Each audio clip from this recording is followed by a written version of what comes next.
आप सभी को मेरा प्यार भरा नमस्कार। और मैं अपना परिचय देना चाहूँगी। मैं पेशे से एक शिक्षिका हूँ और क्योंकि शिक्षिका होने के नाते मेरा ये कर्तव्य होता है कि मैं जो भी मेरे पास ज्ञान है वो सब तक पहुँचाऊँ। नो मैटर कि शिक्षा जो मैं देना चाह रही हूँ किस एज के लिए है, क्योंकि शिक्षा जो है वो एक सतत चलने वाली प्रक्रिया है। उसमें एज का कोई भी लेना देना। मित्रों, आपने देखा होगा कि आज का जो सबसे ज्यादा मुद्दा गरमाया हुआ है वो है डॉक्टर मोमिता देवनाथ का, जिसके ऊपर संपूर्ण भारत में बल्कि अदर कंट्रीज में भी बहुत ज्यादा चर्चा है। और इसको मैं भी देख रही हूँ कई दिन से। और देखने के बाद मैं जब इस चीज को देखती हूँ तो मुझे बहुत अंदर तक हर्ट होता है, क्योंकि अक्सर मैं रील्स भी देख रही हूँ। उसमें रील्स में दिखाया जा रहा है कि कोई बहन है वो जा रही है बाहर पार्टी के लिए, तो भाई बोल रहा है कि नहीं बाहर नहीं जाना है, माहौल खराब है। माँ भी बोल रही है कि नहीं बेटा 9 बजे के बाद नहीं जाना। तो मैं आप माँओं से पूछना चाहती हूँ, और ये केवल आपसे नहीं मेरे पर भी बात लागू करती है, कि हम महिलाएं ये क्यों भूल रही हैं कि हम पावन गंगा जहाँ बहती है उस भारतवर्ष की नारियां हैं, जहाँ नारियों ने अपने पुत्रों को सहर्ष बलिदान होने दिया। तो हमें इस चीज का बहुत ध्यान रखना है कि हम अपने बच्चों को, खासकर अपने लड़कों को क्या शिक्षा दे रहे हैं। लड़कियों के लिए तो हम बोल देते हैं कि बेटा इतने टाइम से इतने टाइम तक नहीं जाओगे, लेकिन लड़कों से कोई कुछ नहीं कहता। मित्रों, जो हमारे लड़के हैं वो क्यों बिगड़े, क्यों उन्होंने हिंसक प्रवृत्ति को अपनाया, अगर आप इसको गहराई से सोचें तो कहीं ना कहीं हम माताएं उससे जिम्मेदार बहुत ज्यादा है। पहली मैं एक चीज क्लियर करना चाहूंगी, मेरा किसी किसी पार्टी से या किसी धर्म विशेष से कोई लेना देना नहीं। एक शिक्षिका होने के नाते ये मेरे अपने थॉट्स हैं, तो मैं आपके साथ शेयर कर रही हूँ कि जैसे हर माता अपने लड़के को तो नहीं पूछती तो देर से क्यों आया, लड़कियों से क्वेश्चन किए जाते हैं। तो मैं हर माताओं को एक चीज याद दिलाना चाहती हूँ, शायद मेरी माताएं बहनें जो कि आजकल, मेरे शब्द शायद आप लोगों को थोड़े से चुभ सकते हैं, फालतू की रील्स ऊट पटांग बनाने में जो टाइम बर्बाद कर रही हैं, उस टाइम को अगर आप लोग थोड़ा सा अपने आने वाली जो युवा पीढ़ी है, या जो हमारी युवा पीढ़ी वर्तमान में चल रही है, या जो हमारे छोटे बच्चे हैं, उन तक अच्छी शिक्षा देने के लिए कुछ ऐसी रील्स बनाए जिससे हमारे बच्चों को सही अपनी संस्कृति का ज्ञान हो। मुझे आपत्ति नहीं है आप लोग रील्स डाल रही हैं, डालिए, लेकिन उस रील्स को भी इस तरीके से डालिए कि बच्चों तक सही मैसेज पहुंचे। महिलाएं जो हमारे साथ की, वो लोग क्यों भूल रही हैं कि हम उस भारत की बेटियां हैं जहाँ पे दधीची जैसे ऋषि हुए थे। दधीची जिनकी माता का नाम चित्ती था, कई जगह उनका नाम शांति भी दिया गया है पुराणों में।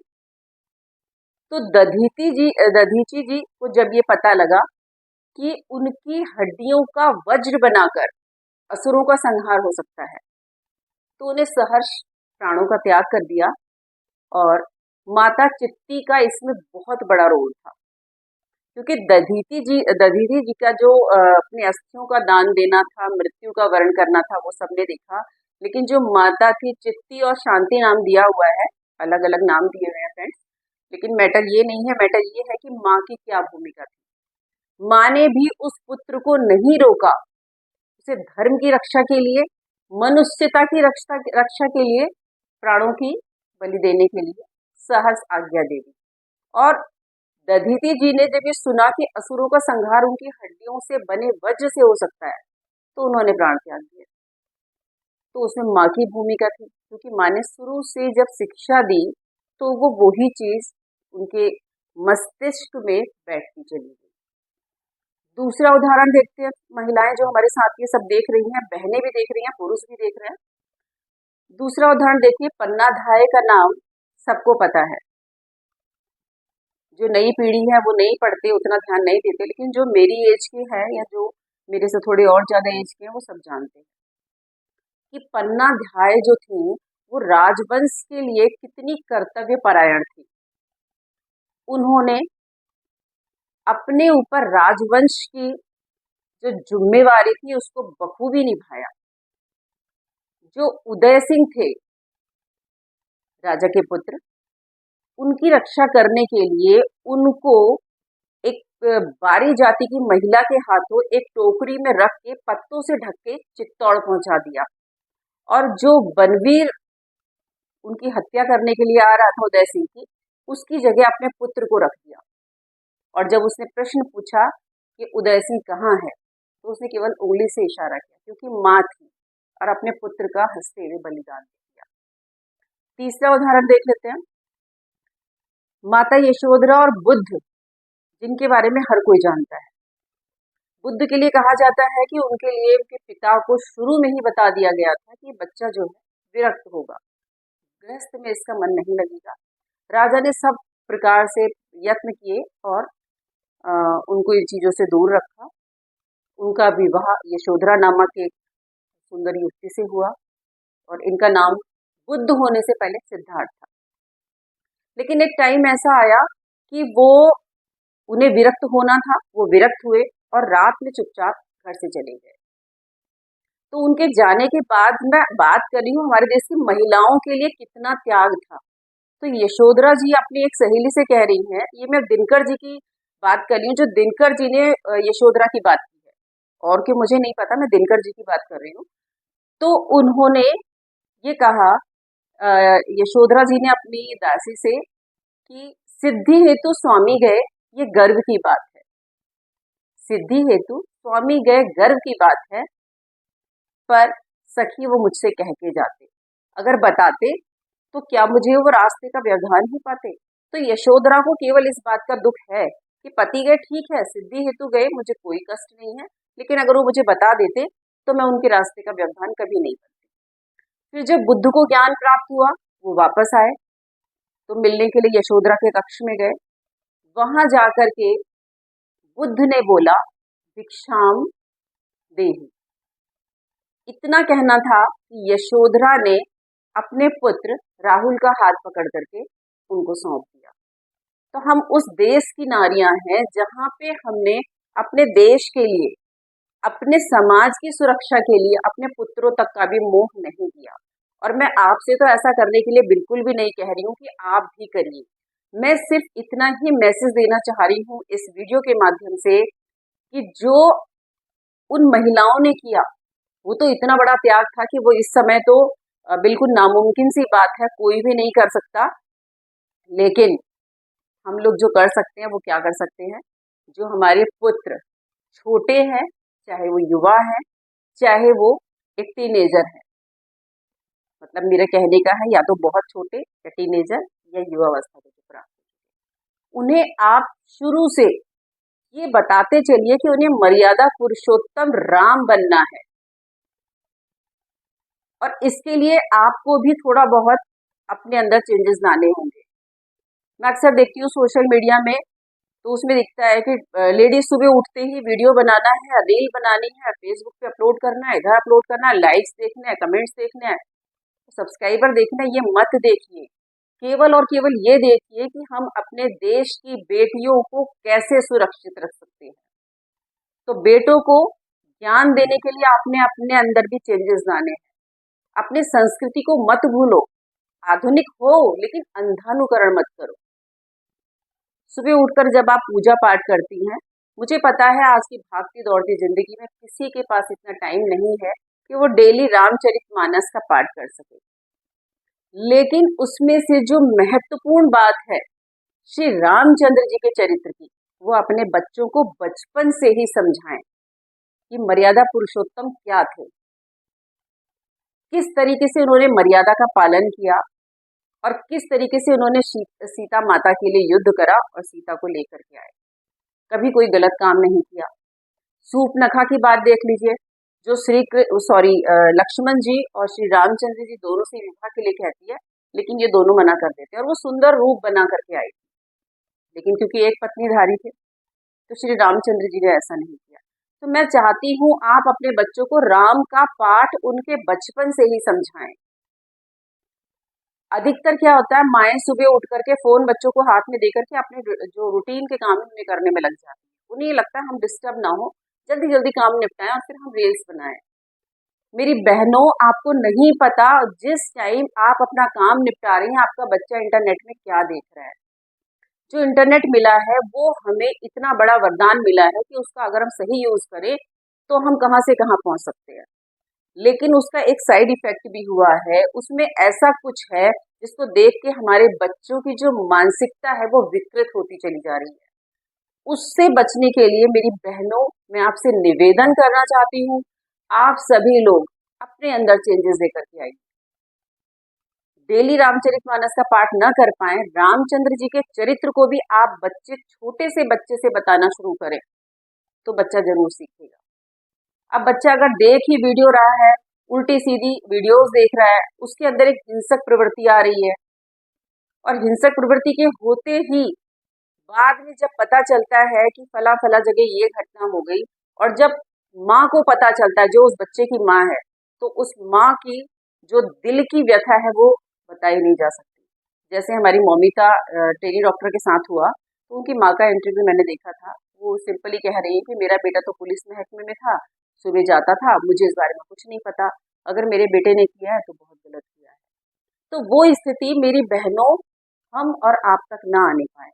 थोड़े से चेंजेस से अगर हम अपने देश को सुरक्षित रख सकते हैं तो हमें जरूर करना चाहिए। और एक चीज और अपने बच्चों को बताते चलें कि टाइम आने पर उन्हें कृष्ण भी बनना होगा। कई बार ऐसा होता है किसी जगह पे कुछ लोग किसी लड़की के साथ शोषण कर रहे होते हैं और जो लड़के हैं वो साइड करके निकल जाते हैं कि भाई इन पे हथियार होंगे और ये हम पर वार कर देंगे। तो उन्हें कृष्ण भी बनना है। जैसे कृष्ण ने द्रौपदी जी की लाज बचाई थी, वस्त्र उनका चीर जो है बढ़ता ही चला गया। तो मेरी बहनों, कोई कृष्ण इस समय नहीं आने वाले। हमारे जो पुत्र हैं हमें उन्हें ही कृष्ण भी बनाना है, राम भी बनाना है, और उन्हीं को बताना है कि कहीं चीर हरण हो रहा है, कोई ऐसी दुर्घटना हो रही है तो आप उसमें जरूर जाए। ये ऐसा नहीं है कि असंभव है, असंभव बिल्कुल भी नहीं है अगर हम चाहें। कुछ लोग ऐसा है कि वीडियो देखेंगे और कुछ बीच में स्किप करके छोड़ देंगे, अरे ये तो फालतू की बात है। लेकिन मेरी बहनों, अगर आप ध्यान से देखें तो हम किसी सरकार को कोसें या पुलिस महकमे को कोसें या किसी भी राजनेता, किसी को भी, मैं किसी का नाम नहीं लूंगी यहाँ पे, किसी को भी कोसें, उससे कुछ नहीं होगा। क्योंकि जब तक उन तक खबर होगी तब तक जो होना था या जो नहीं होना था वो हो चुका होगा। तो उस समय की प्रवृत्ति को बचने के लिए हमें क्या करना है, अपने बच्चों के जो संस्कार हैं वो हमारी संस्कृति से जोड़ने हैं, भारतीय संस्कृति से जोड़ने हैं। तो मैं यही कहना चाहूंगी। और एक चीज जो मुझे बहुत अंदर तक हर्ट करी, अभी कोई मेरे नोन है, कई लोग हैं जो फॉरेन कंट्रीज में सेटल हो गए जा करके, तो अब जो एक बच्ची है वहां पे, उसने मुझे चलो जो भी संबोधन दिया वो यहाँ बताने का विषय नहीं है कि इंडिया में तो लड़कियां सुरक्षित नहीं है, थैंक गॉड कि हम फला फला कंट्री आ गए। तो उस बात ने मुझे अंदर तक इतना आहत किया कि हमारे भारत की बेटी बाहर जाकर के सुरक्षित महसूस कर रही है, लेकिन हमारे भारत में वो ये टीका टिप्पणी कर रही है। तो इस वजह से मैंने ये वीडियो बनाया। तो मेरी बहनों, माताओं, अभी भी देर नहीं हुई है। एक भारत का निर्माण करना हम महिलाओं के हाथ में है। अपने बच्चों के मोबाइल को आप टाइम टू टाइम चेक करिए, वो बच्चा क्या देख रहा है, वो उसमें क्या चीज सर्च कर रहा है। फोन बच्चा चला रहा है, उसके हाथ से तुरंत लीजिए, देखिए क्या चीज सर्च कर रहा है। तो क्यों नहीं ये समस्या खत्म होगी केवल गॉसिप करके। अक्सर मैं सुनती हूँ, देखती हूँ, सब लोग गॉसिप करते हैं, अरे बहुत बुरा हुआ, बहुत बुरा हुआ, भाई ऐसा नहीं होना चाहिए था, उस बच्ची के साथ ऐसा हुआ वैसा हुआ, बात करके खत्म। सेम क्या हुआ था जब निर्भया कांड हुआ था, 1 साल 1.5 साल बात चली, बाद में बात आई गई। तो मैं नहीं चाहती ये बात आई गई हो, क्योंकि मेरे लिए ये बहुत ज्यादा दुखद है जब मुझे फॉरेन कंट्रीज से बच्चा बोलता है कि वहां लड़कियां सुरक्षित नहीं है। तो मेरी बहनों, मेरी माताओं और मेरे जितने भी भाई लोग हैं, जितने भी पुरुष लोग हैं, आप सबसे निवेदन करना चाहती हूँ, आप सब लोग इस बारे में सोचें, अपने पुत्रों को एक अच्छी शिक्षा दें, उनके अंदर सांस्कृतिक गुणों का विकास करें। ना कि सुबह उठते ही जल्दीबाजी में भागना, बच्चों को टिफिन दो, गए बच्चे, रात में आए फोन दे दिया, अपने काम में बिजी हो गए। फोन दीजिए, लेकिन जब उनको उसकी सही में जरूरत है। अगर कोई असाइनमेंट मिला है या कुछ उन्हें प्रोजेक्ट के बारे में देखना है, फोन दीजिए, लेकिन अपने संरक्षण में। थोड़ा सा मेहनत लगेगी, थोड़ा सा कष्ट होगा, लेकिन अगर आप ऐसा करती हैं तो बहुत हद तक हम देश में जो ये घटनाएं हो रही हैं उन्हें रोक सकते हैं। किसी को कोस कर, किसी पे दोषारोपण हम लगा करके अपने पल्ला नहीं झाड़ सकते। ये हमारी नैतिक जिम्मेदारी बनती है कि हम हर चीज पे सोचें। और अगर आप मेरी बात को सुन करके इग्नोर करके चले जाते हैं तो ये बहुत ज्यादा शर्म की बात है कि मेरे भारत की नारियां आज अपने भारत से प्रेम न करके केवल रील्स बनाने में अपना करियर चुन रही हैं। मेरी बहनों, कभी ऐसा भी होगा जो घटनाएं ये घट रही हैं, कभी आपके साथ हो जाए या आपकी बेटी के साथ हो जाए, तब आप रोएंगी, गाएंगे, बिलखेंगे। तो उस स्थिति को ना आने दीजिए। अपने लड़कों को संस्कार दीजिए कि वो ऐसा कोई भी काम ना करे। उनको राम के गुण उनके अंदर विद्यमान कीजिए। छोटे छोटे बच्चे हैं आपके, उनके अंदर राम का चरित्र सुनाइए। पूर्व जब मैं पहले, काफी मेरे से भी पहले वाले टाइम में मेरी मम्मी वगैरह बताते थे कि नानी नाना जी जो थे वो रामायण का पाठ चौपाइयाँ सुनाते थे, श्री कृष्ण जी के बारे में बताते थे। तो वो हमारी माँ ने हमारे नाना जी लोगों से सीखा, फिर कुछ हद तक हमें बताया थोड़ा बहुत, लेकिन अब मुझे लगता है कि उसकी जरूरत बहुत ज्यादा है। अभी भी देर तो बहुत हो चुकी है, मैं ऐसा नहीं कहूंगी देर नहीं हुई है, बहुत देर हो गई है, लेकिन स्थिति बद से बदतर हो जाएगी। मेरी महिलाओं, मेरे देश की हर बेटी और हर नन्ही कली को बचाने की जो जिम्मेवारी है, वो मैं ये चाहती हूँ कि भारत की हर नारी अपने ऊपर ले, अपने लड़कों के अंदर उचित चारित्रिक गुणों का विकास करे। केवल कुछ महिलाओं के साथ ये भी प्रॉब्लम होती है, अरे हमारे बच्चे सुनते नहीं है। क्यों नहीं सुनते हैं? आपकी गलती है। आपने शुरू से उनको ऐसा ढाला, जैसा चाहा वैसा किया, बेटियों पे कंट्रोल किया। ठीक है, बेटियों पे भी कंट्रोल करिए। अब कुछ लोगों को प्रॉब्लम होगी कि मैम ये क्या बोल रही हैं। ठीक है, आधुनिक होना गलत नहीं है, अंधानुकरण करना गलत है। इस तरीके के वस्त्र पहन करके, जिनको सोच करके ही, मतलब अगर मैं अपनी बात करूं या और भी कई लोगों से जो मेरी डिस्कशन होता है, कि वो सोच करके ही बड़ा अजीब लगता है। तो सुंदरता के लिए कभी अंग प्रदर्शन की जरूरत नहीं रही है। सुंदरता तो हमारी नेचुरल होती है, घूंघट में भी सुंदर दिखता है। वो कहते हैं ना कि जो रानियां हमारी होती थी बहुत खूबसूरत होती थी और दासियां भी होती थी, तो लेकिन अंतर क्या था? रानियां अपनी मर्यादा को जानती थी। तो हमें अपनी बेटियों को रानियां बनाना है। छोटे वस्त्रों से कुछ नहीं हासिल होने वाला। अगर अगर आपको लगता है बहुत ज्यादा जरूरी है, आपका प्रोफेशन ऐसा है, तो आप पहनिए, मैं इसके खिलाफ भी नहीं हूँ। लेकिन मेरा ऐसा मानना है कि अंग प्रदर्शन करके कुछ भी हासिल नहीं होने वाला। अगर लड़कों को ही मैं जिम्मेदारी दे रही हूँ, अपनी माताओं बहनों को अपने ऊपर ले रही हूँ, और मैं अगर बेटियों के लिए भी कह रही हूँ, तो मैं दोनों को समान रूप से कह रही हूँ। क्योंकि हम कहते हैं ना कि भारत में या हर जगह स्त्री और पुरुष जो है वो समान अधिकार रखते हैं। तो हमें दोनों को ही शिक्षित करना होगा। और मेरी महिलाओं, मेरे देश की, मुझे आपके ना तो कोई लाइक चाहिए, ना कोई कमेंट चाहिए, ना किसी तरीके का कोई सपोर्ट चाहिए। मुझे कुछ भी नहीं चाहिए। केवल अगर मेरी वीडियो से आप लोगों को लगता है कि आप थोड़ा सा भी अपने भारत के लिए, अपनी मातृभूमि के लिए कुछ कर सकती हैं, तो जरूर करें। और इसके लिए शुरुआत आज से ही करें।